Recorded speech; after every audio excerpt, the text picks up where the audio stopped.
আসসালামু আলাইকুম এভরিওয়ান, কেমন আছেন সবাই? তো আজকে আপনাদের সাথে শেয়ার করতে চলেছি খুবই মজার একটি রেসিপি, যেটা বাড়িতে অল টাইম অ্যাভেলেবেল থাকা কয়েকটা সিম্পল ইনগ্রেডিয়েন্টস দিয়ে তৈরি হয়ে যাবে একদম ঝটপট। তো এখন চলছে বর্ষার সিজন, আর আমরা সবাই জানি বর্ষাকাল মানে বর্ষার ইলিশ তো জমিয়ে খেতে হবে। তার কারণ কেন জানি না, গোটা বছর ধরে যতই ইলিশ খাই না কেন, এই বর্ষার ইলিশের টেস্টের মতো স্বাদ কোনো ইলিশেই পাওয়া যায় না। আর এই সময় ইলিশের প্রাইসটা অনেকটা কমও হয়ে যায়। তবে এই মাছগুলোর দাম আমার একটুও কম মনে হয়নি, তার কারণ এই মাছগুলোর দাম নাকি ছিল 2200 টাকা। আর আমি শুনেই মাকে বলছিলাম, মা এই মাছগুলোর পরিবর্তে আমাকে দুটো ভাইরাল পলা কিনে দিতে পারতে। আর মা শোনার সাথে সাথে বলছে, ধ্যাৎ পাগলি, তুই আর তোর কথাবার্তা না লাইফে কখনো চেঞ্জ হবে না। তারপরে এইদিকে আমি বলে উঠলাম, হ্যাঁ চারিদিকে তো ইলিশ উৎসব শুরু হয়েছে, আমার তো আর লাইফে কোথাও ঘুরতে যাওয়া হবে না, তো বাড়ি সে একটু হিলসা উৎসব হয়ে যাক। তার কারণ হলো আমার হাবি জাহান এতটাই ব্যস্ত, তার পাশাপাশি আমাদের আমান এতটাই ছোট যে আমরা ইচ্ছা মতো যেখানে সেখানে ঘুরতে যেতে পারি না। তো যাই হোক, গল্প গুজব অনেক হলো, এবার চলি রান্নার দিকে। তার আগে আমি ফিশগুলোকে সেপারেট করে নিচ্ছিলাম, কারণ এতগুলো ফিশ তো একসাথে খাওয়া পসিবল নয়। তো আমি ফিশেসগুলো সেপারেট করে বাকি রেসিপির জন্য একটু আলাদা আলাদা করে রেখে দিচ্ছিলাম, আর তার থেকে আজকে রান্নার জন্য কয়েকটা পিস তুলে নিয়েছিলাম পছন্দ মতো।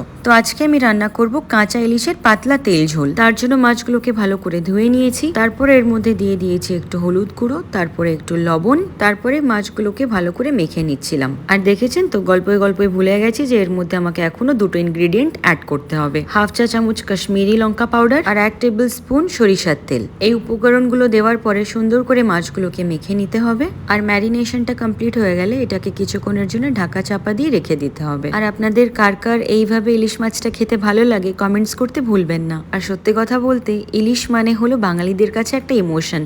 কারা কারা আমার এই কথাটার সাথে সহমত ডেফিনেটলি কমেন্টস করবেন। তো চলুন রান্নার দ্বিতীয় প্রসেসে এগিয়ে যাওয়া যাক। তার জন্য একটা ছোট বাটি নিয়ে নিয়েছি, এর মধ্যে হাফ চা চামচ লবণ দিয়ে দিয়েছি, একটু লঙ্কার গুঁড়ো দিয়ে দিয়েছি, একটু হলুদ গুঁড়ো দিয়ে দিয়েছি। তারপরে এর মধ্যে অল্প করে একটু পানি অ্যাড করে দিয়েছি, আর মিশ্রণটাকে ভালো করে নাড়িয়ে নিয়েছি। আর এই যে ইনি হলেন কাঁচা লঙ্কা, এনাকে ছাড়া আজকের রান্নাটাতে একটুও স্বাদ আসবে না, ওই জন্য এনাকেও একটু গুরুত্ব দিয়ে দিলাম। রান্না করতে করতে যখন এই পাশটাতে নজর পড়লো, তো দেখলাম আমার দুই জাহান মন ভরে খেলা করছে। আর এটা দেখে আমি খুব ইমোশনাল হয়ে গেছিলাম, তার কারণ ওরা এক অপরের সাথে এইভাবে টাইম স্পেন্ড করতে পারে না। আর এইদিকে চলে এসেছিল আমার সিমরান, আজকে ওর স্পেশাল পড়ানো ছিল, আর ওর কাছে এসে শুনলাম যে আজকে ওর মনটা নাকি খুবই খারাপ, তার কারণ হঠাৎ করে ওর দাদাজি খুবই অসুস্থ হয়ে পড়েছেন। আপনারা সবাই ওর দাদুর জন্য দোয়া করবেন যেন উনি তাড়াতাড়ি সুস্থ হয়ে যান, তার কারণ কখন কার দোয়া কাজে লেগে যায় ঠিক বলা যায় না। তারপরে আমি ওকে বোঝাচ্ছিলাম যে লাইফ ইজ সো আনপ্রেডিক্টেবল, কখন কিভাবে কি হয়ে যাবে জানা যায় না বাবু, তবে আমাদেরকে তো চলতে হবে। তবে আমাদের খুব কাছের মানুষদের যদি কিছু হয়ে যায় আমরা ডেফিনেটলি কষ্ট পাই, সেটা নিয়ে অত তাড়াতাড়ি ওভারকাম করা পসিবল না, but life has to move on.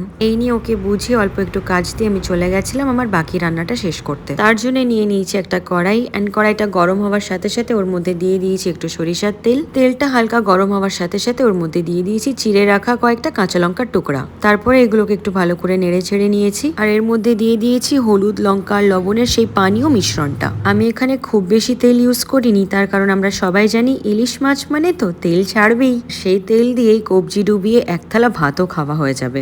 আর আপনারা কারা কারা আমার মতো এমন ইলিশ ভাজা তেলে ভাত খেতে পছন্দ করেন ডেফিনেটলি কমেন্টস করবেন। তো আমার পুরো মশলাটা বেশ ভালো করে গরম হয়ে এসে এবার ফ্লেমটাকে আস্তে করে এর মধ্যে ছেড়ে দেব ম্যারিনেট করে রাখা মাছগুলো। পরস্পর সবকটা মাছ দেওয়া আমার কমপ্লিট হয়ে গেছে। এবার এইগুলোকে লো টু হাই ফ্লেমে অল্প অল্প করে ধিমে আছে আমি ভেজে নেব। এক পিঠ করে ভাজা হয়ে যাওয়ার সাথে সাথে এগুলোকে উল্টিয়ে দেব। ফ্লেমটাকে লো থেকে হাই করে রেখেই ভাজবেন, আদারওয়াইজ পড়ে যাওয়ার সম্ভাবনাটা বেশি থাকবে। তো আমার সবকটা মাছই বেশ ভালো করে ভাজা হয়ে গেছে। এবার এর মধ্যে অ্যাড করে দেব পরিমাণ মতো জল। জলটা আপনারা যে যার মতো দিতে পারেন, অ্যাকচুয়ালি কতটা পাতলা করতে চাইছেন এই ঝোলটাকে সেটার উপরে নির্ভর করে। আমি একটু বেশি করে জলটা অ্যাড করেছি, তার কারণ আমি এবং আমার বাড়ির লোকজন এই ঝোলটাকে একটু পাতলা খেতেই পছন্দ করে। তারপরে ঝোলের উপর দিয়ে অ্যাড করে দেব কয়েকটা কাঁচা লঙ্কা ছেঁড়া, আর গ্যাসের ফ্লেমটা লো টু হাই রেখে ঝোলটাকে নিজের মতো ফুটতে দেব। আর ঝোলটা ফুটতে ফুটতে যখন দেখবেন যে ঝোলের কালারটা চেঞ্জ হয়ে গেছে আর মাছের তেলটা উপরে এইভাবে জমা স্টার্ট হয়ে গেছে, তখন বুঝবেন রান্নাটা কমপ্লিট। সো ফাইনালি কাঁচা ইলিশের তেল ঝোল হয়ে গেছে কমপ্লিট। আমার মুখের মধ্যে চলে এসেছে একটা বড় স্মাইল, তার কারণ রান্নার গন্ধটাই সুখে আমার হাজবেন্ড অনেকটা আমাকে নিয়ে প্রশংসা করে ফেলেছিলেন। আর আপাতত এখন আমি আকাশে উড়ছি, আর একদমই ওখান থেকে নামতে ইচ্ছা করছে না। আর এর মধ্যে চলে এসেছিল আমার ছোট ভাই রোহান, আর ও জিজ্ঞাসা করছিল এটা কিসের গন্ধ আসছে এত